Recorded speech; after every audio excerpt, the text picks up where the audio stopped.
नगरी से माजी महापौर संजय वाघिले, यशवंत फायगुले, विनय सवले, अजिंक्य कुसे, शैलेश कसे, नासिर शेख यांचे आपण या ठिकाणी विचार ऐकले की महाराष्ट्राचे युवकांचे नेते वनू शेख अन्य सगळे सहकारी आणि बंधू भगिनी बऱ्याच दिवसातून आज लोणावळ्यामध्ये याची संधी व्हायला मिळाली. रस्त्याने आठवड्यातून एकदा तरी जात असतो, पण अलीकडे काही या ठिकाणी थांबले नसतो. गेल्या अनेक वर्षाचा संबंध या नगरीचा आणि या तालुक्याचा माझा स्वतःचा आहे. कालच देशाचे गृहमंत्री आपल्या राज्यात आले होते आणि तिथं मुंबईत एक भाषण झालं. त्या भाषणामध्ये त्यांनी सांगितलं की 50 वर्ष महाराष्ट्रावर शरद पवार या ठिकाणी बसले. मी त्यांचा आभारी आहे. 50 वर्ष लोकांनी मला निवडून दिलं हे त्यांनी मान्य केलं. आज यंदाच्या वर्षी महाराष्ट्राच्या विधिमंडळातून जाऊन पहिल्यांदा आमदार म्हणून निवडून येऊन नंतर खासदार, नंतर मुख्यमंत्री, नंतर केंद्रीय मंत्री, नंतर राज्यसभा, हा सगळा काळ जर बघितला तर तो 56 वर्ष आहे.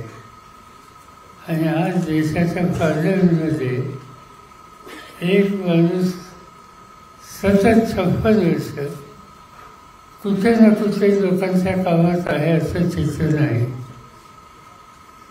आणि ते चित्र माझ्याबद्दल तुम्ही लोकांनी तयार केलं. तुम्हा लोकांची साथ होती. लोणावळा शहर गांधी नेहरूच्या विचाराचं शहर होतं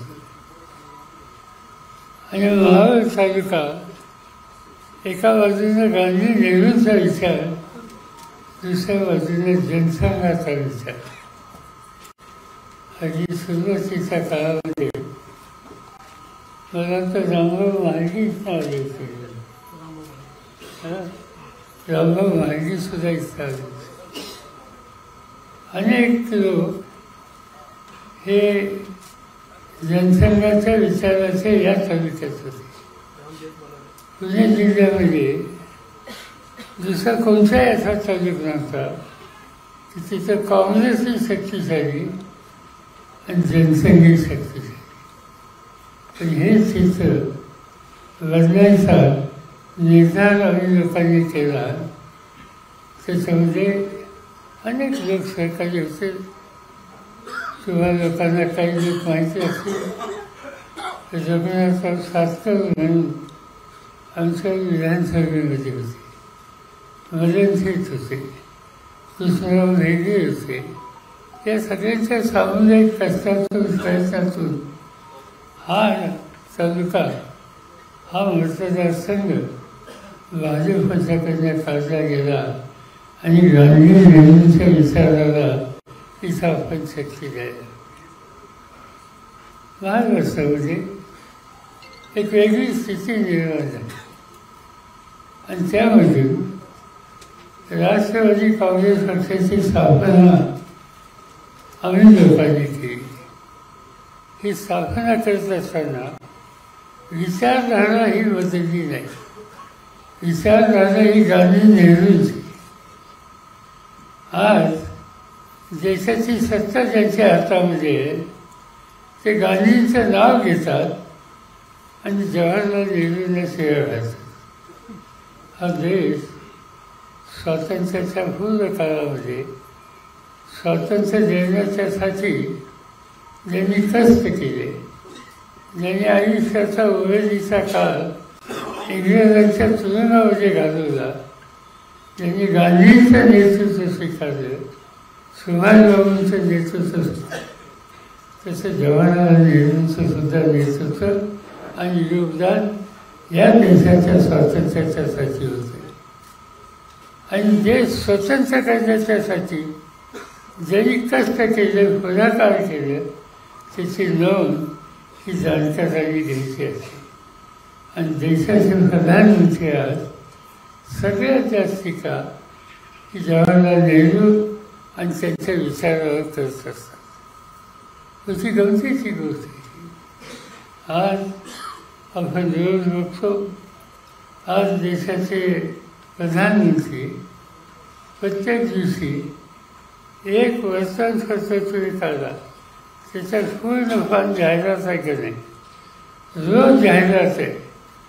आणि त्या जाहिरातीमध्ये मोदींची राजांची आणखीन काय काय, शेवटी ही जाहिरात कुठून कुणाच्या खर्चानं कुणाच्या पैशानं ही दिली जाते याचा विचार केला तर या देशातल्या जनतेच्या पैशाने ही आपली प्रसिद्धी त्या ठिकाणी केली जाते. आणि हे ग्रस्त आज देशाच्या जनतेला गॅरंटी जाईल निघाली. कशी गॅरंटी?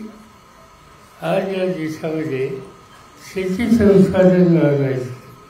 माझ्याकडे 10 वर्ष देशाच्या शेतीचं काम होतं आणि मला आठवतं आहे की ज्या दिवशी मी शपथ घेतली मंत्रिपदाची, ती शपथ घेऊन आलो घरी आणि पहिली फाईल माझ्याकडे आली की अमेरिकेतनं गहू आयात करायचं.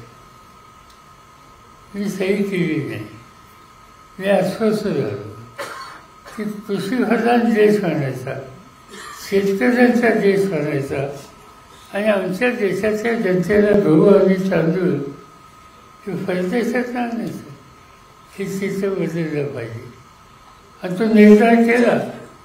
डॉक्टर मनमोहन सिंग यांनी आम्हा लोकांना साथ दिली आणि ज्या दिवशी मी 10 वर्षांनी कृषी खात्याचं मंत्रिपद सोडलं त्या दिवशी हिंदुस्थानाच्या शेतकऱ्यांच्या घामानं आणि कष्टानं आणि त्यांना योग्य किंमत देऊन हा देश जगातला 2 नंबरचा गहू तयार करणारा देश झाला.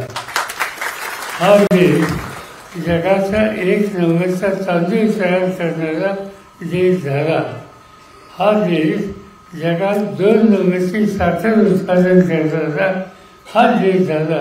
हे सगळं घडू शकतं. आणि आज हे सांगतात की आम्ही शेतकऱ्यांचं उत्पन्न दुप्पट वाढवतो.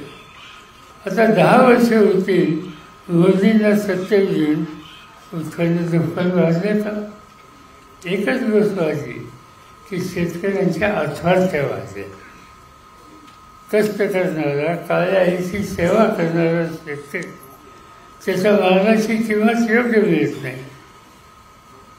डोक्यावरचं कर्जाचं ओझं फिटत नाही.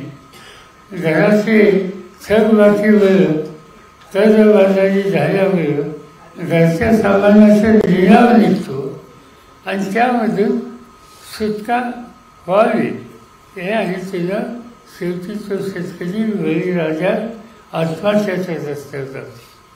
ही शेतकऱ्याला गॅरंटी वाजून दिली. आज बळीराजाला आत्महत्या करण्याचे दिवस मोदींच्या कारखान्यामध्ये आले. ही गोष्ट या देशाला समजली नाही आहे. तुम्हाला माहिती आहे, गेल्या वर्षी दिल्लीमध्ये पंजाब हरियाणाच्या शेतकऱ्यांना हरियाणा इथल्या शेतकऱ्यांनी आंदोलन केले. दिल्लीच्या दारात, दिल्लीच्या प्रवेशद्वारामध्ये काही हजार शेतकरी येऊन बसले. किती दिवस बसले? 1 वर्ष. दिल्लीची थंडी त्यांनी सोसली, दिल्लीचा उन्हाळा त्यांनी सोसला. आमच्या प्रश्नाची सोडवणूक झाल्याशिवाय उठणार नाही ही भूमिका घेतली. या देशाचा शेतकरी देशाच्या राजधानीवर 1 वर्ष धरत असतो, हजारोच्या संख्येनं. आणि शेवटी काहीतरी थापून चर्चा सरकारने केली आणि त्यांनी आपलं आंदोलन थांबवलं. तो शेतकरी आज पुन्हा आंदोलन करायच्या रस्त्यावर त्या ठिकाणी. आणि म्हणून बळीराजाला हे दिवस ज्याने आणले त्यांना सत्तेवर बसायचा अधिकार नाही हे सांगण्याची वेळ आज या ठिकाणी आली. प्रधानमंत्र्यांनी सांगितलं की आमच्या हातामध्ये सत्ता द्या, आम्ही देशाची बेकारी घालवतो. आज या देशामध्ये ज्या तरुण मुलांना नोकरी नाही असे कोट्यावधी तरुण आहेत. बेकारी घालवण्याच्या संबंधीचा तुमचा शब्द, तुमच्या आश्वासने गेलं कुठं? पण मोठी आश्वासने द्यायची, टीका टिप्पणी करायची, याशिवाय दुसरं काही काम या राज्यकर्त्यांनी केले. एक साधी पद्धत आहे की देशाचा कोणी प्रधानमंत्री असतो, कोणी मंत्री असतो, तो एखाद्या राज्यात गेला आणि ते राज्य त्यांच्या विचाराचं नसलं तरी केंद्राचा मंत्री म्हणून त्या राज्याच्या प्रश्नाची सोडवणूक करणं आणि त्या राज्याच्या निवडून आलेल्या मुख्यमंत्र्यांचा सन्मान करणं हे केंद्राच्या मंत्र्याचं किंवा प्रधानमंत्र्यांचं काम असतं. आज आपण बघतो, तुम्ही रोजचं नरेंद्र मोदींचं भाषण करा. काल ते होते बंगालमध्ये जाऊन भाषण कुणावर केली? ममता बॅनर्जीवर. ममता बॅनर्जी कोण? तिचं 10 वर्ष मुख्यमंत्री निवडून आलेली एक भगिनी, अतिशय साधी राहणारी. ममता आणि मी एकत्र काम केलं. आम्ही दोघंही केंद्रीय मंत्रिमंडळात एकत्र होतो. त्यांच्या घरी मी गेलो कलकत्त्याला, तर मला आश्चर्य वाटेल की 25 वर्ष पार्लमेंटमध्ये, 5 वर्ष केंद्रामध्ये मंत्री, 10 वर्ष मुख्यमंत्री. त्यांचं घर केवढं माहिती आहे? 10 बाय 10ची खोली. 10 बाय 10च्या खोलीत राहणारी एक भगिनी आज त्या राज्याचं नेतृत्व करते. लोक सन्मानाने त्याला 3-4 वेळेला निवडून देतात. तिच्या हातामध्ये राज्य देतात. देशाच्या प्रधानमंत्र्याला अभिमान वाटला पाहिजे की आमच्या देशाची एक भगिनी एक मोठं राज्य समर्थपणाने चालवतं. पण तिथं जाऊन त्यांच्यावर टीका टिप्पणी करणं हे लोकशाहीच्या आणि विशेषतः संसदीय लोकशाहीच्या चौकटीमध्ये बसत नाही. हे काम त्या ठिकाणी केलेलं. अनेक गोष्टी सांगता येतील. आज भ्रष्टाचार हा देशाचा समोरचा विषय आणि मोदी साहेब त्याच्याबद्दल बोलताची आमच्या त्यांनी टीका केली. महाराष्ट्रामध्ये ते एकदा आले, दिल्लीमध्ये पार्लमेंटमध्ये त्यांनी एक पुस्तक तयार केलं आणि आम्हाला सगळ्यांना दिलं. त्या पुस्तकात होतं काय? पुस्तकात हे होतं की भाजपची सत्ता नव्हती त्यावेळेला, म्हणजे आमची सत्ता होती त्या काळात किती चुकीच्या गोष्टी या देशात झाल्या. आणि त्याची पहिली एक गोष्ट लिहिली की महाराष्ट्रामध्ये मुंबईला जवानांच्यासाठी एक सोसायटी काढली हाऊसिंग. तिचं नाव आदर्श सोसायटी. आणि त्या आदर्श हाऊसिंग सोसायटीमध्ये काँग्रेसचे त्यावेळेचे माजी मुख्यमंत्री त्यांचे हात आहेत. त्यांनी जवळच्या नातेवाईकांना तिथं जागा दिल्या आणि सत्तेचा गैरवापर. हे नाव कोण होतं? त्यांचं नाव अशोक चव्हाण. हा आरोप पुन्हा होता अशोक चव्हाणांच्यावर होता. आणि अशोक चव्हाणांचा हा आरोप आला 7व्या दिवशी अशोक चव्हाण भाजपमध्ये गेले, राजीनामा दिला. 15व्या दिवशी त्याला खासदार केलं. म्हणजे तुम्ही आरोप करता एका बाजूनं आणि दुसऱ्या बाजूनं स्वतःच्या पक्षात येता. भोपाळला त्यांनी भाषण केलं प्रधानमंत्र्यांनी 1 वर्षाच्या पूर्वी की राष्ट्रवादी काँग्रेस पक्ष इथं काही भ्रष्ट लोक आहेत आणि त्यांनी सांगितलं की महाराष्ट्रामध्ये स्वावलंबी खात्यामध्ये 70,000 कोटीचा घोटाळा हा झाला. त्यांनी असं सांगितलं की महाराष्ट्रामध्ये राज्य सरकारी बँकेमध्ये घोटाळा हा आरोप त्यांनी केला राष्ट्रवादी पक्ष. मी जाहीरपणाने सांगितलं की राष्ट्रवादी काँग्रेस पक्षामध्ये असा घोटाळा कोणी केला असेल तर तुमच्या हिंमत आहे तर तुम्ही चौकशी करा. सुप्रीम कोर्टाचा माणूस नेमा, कुणी तसाचा माणूस नेमा आणि त्याच्यामार्फत ह्याची चौकशी होऊन द्या. एकदा समजून द्या दूध का दूध पाणी का पाणी आणि याच्यात सोड हे आहे. पण त्याच्याबद्दल आता बोलत नाही. ज्यांचे आरोप केले हे घटक आज कुठे आहेत याची भावनी तुम्ही केली पाहिजे. त्याचा अर्थ आहे की आज भाजप म्हणजे एक वॉशिंग मशीन झाले. वॉशिंग मशीन कपडा खराब झाला असेल मशीनमध्ये टाका, बाहेर स्वच्छ होतं. आणि याच्यावर आरोप झालेले असतील, भ्रष्टाचारात असेल तर मगाशी वैभवने सांगितलं तसं भाजपत या स्वच्छ होत बसा आणि नेते म्हणून पुन्हा काम करा. आज या पद्धतीचं राजकारण आज त्यांच्या ठिकाणी केलेलं आहे.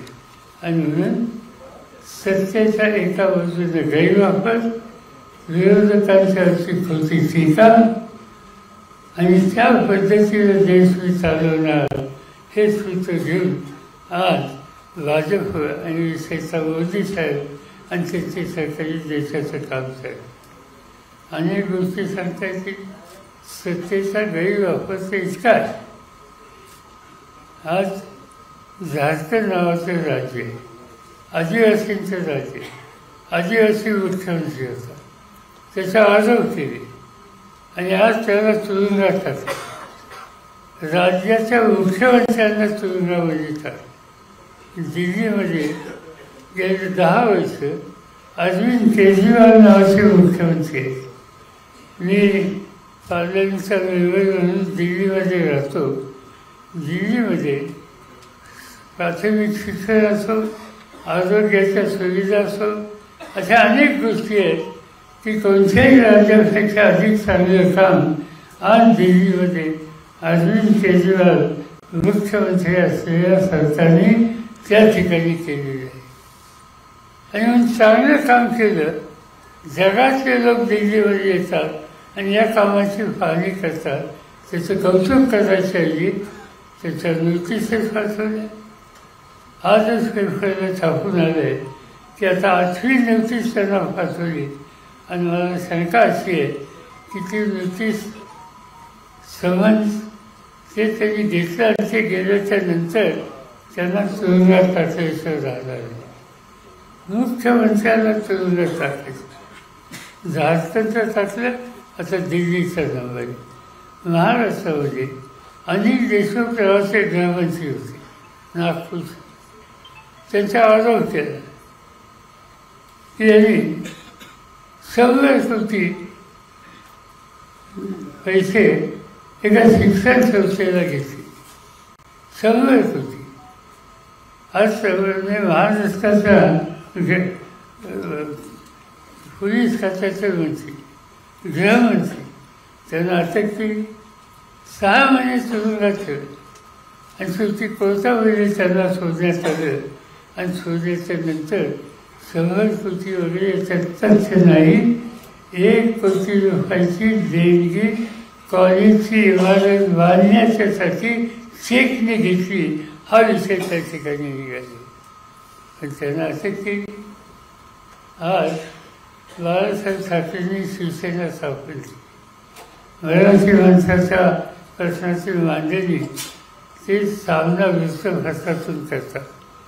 सामन्याचे संपादक संजय राऊत हे खासदार आहेत. माझ्या शेजारीच कानूनमध्ये त्यांची जागा आहे. आणि सामनामधून नरेंद्र मोदींच्या सरकारवर त्यांची टीका टिप्पणी होती.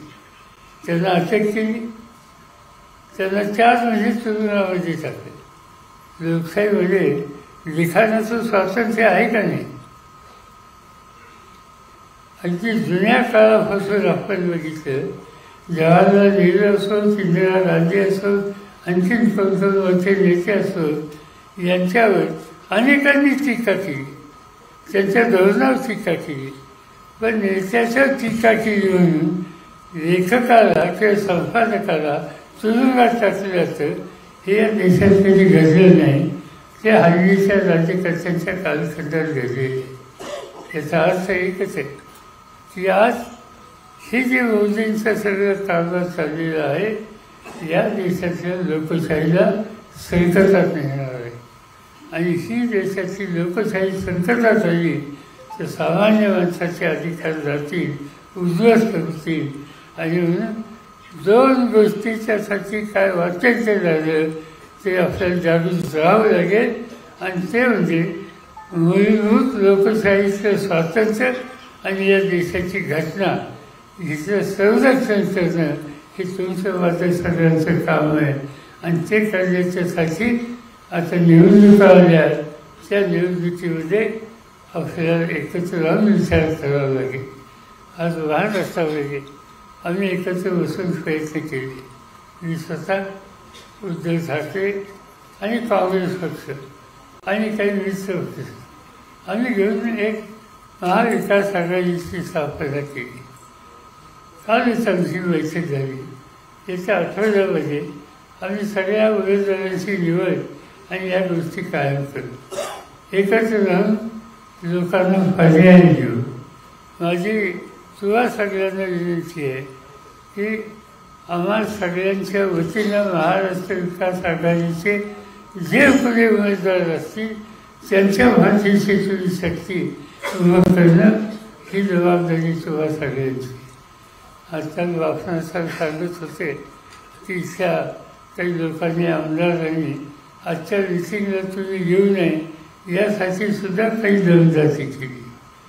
आणखीन कोणाला टीका केली म्हणून त्यांनाही फोन करण्यात आला. तुझी गमतीची गोष्ट. लोकशाहीमध्ये एखादी गोष्ट चुकली नेत्याची तर टीका करायची नाही, जाहीर बोलायचं नाही. आणि तसं बोललं तर त्याला दमदाटी. इथे आमदारांनी त्याच्या भकाची दमदाटी झाली. मला त्यांना सांगायचे, बाबा रे तू आमदार कोणावर झाला?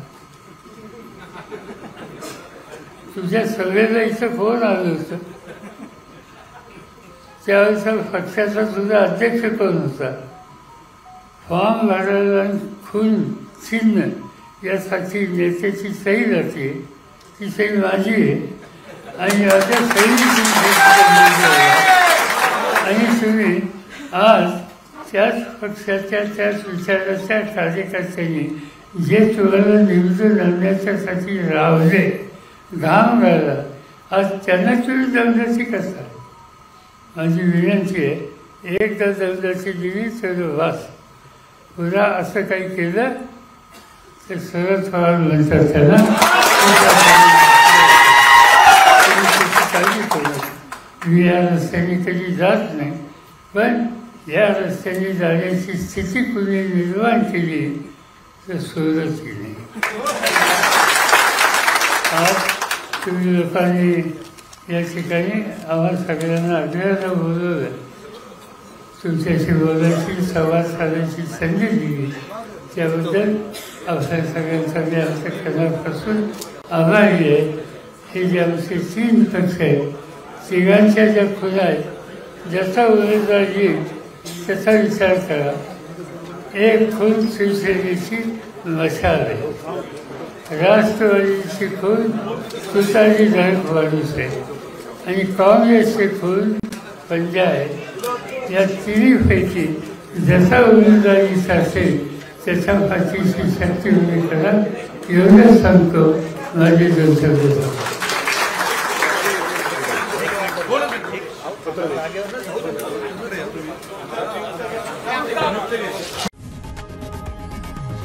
लोकशाही मराठी ऐका, पहा, जागरूक रहा.